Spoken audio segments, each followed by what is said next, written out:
والدین کی قبریں روشن کرنے والی دعائیں جن کے پڑھنے سے قبریں ٹھنڈی ہو جاتی ہیں۔ والدین کی روحیں عالم برزخ میں عیش و آرام کرتی ہیں۔ بسم اللہ الرحمن الرحیم۔ رب ارحمہما کما ربیانی صغیرا۔ اے پروردگار ان دونوں پر رحمت فرمائیں جیسا کہ انہوں نے مجھ کو بچپن میں پالا پرورش کیا ہے۔ دوسری دعا سماعت فرمائیں۔ رب اغفر وارحم وانت خیر الراحمین۔ اے میرے رب معاف کر اور رحم کر اور تو سب سے بہتر رحم کرنے والا ہے۔ تیسری دعا سماعت فرمائیں۔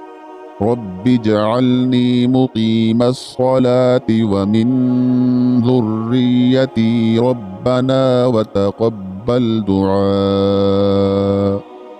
ربنا اغفر لی ولوالدی وللمؤمنین یوم یقوم الحساب۔ یا رب مجھے بھی نماز قائم کرنے والا بنا دیجیے اور میری اولاد میں سے بھی ایسے لوگ پیدا فرمائیے جو نماز قائم کریں۔ اے ہمارے پروردگار اور میری دعا قبول فرما لیجیے۔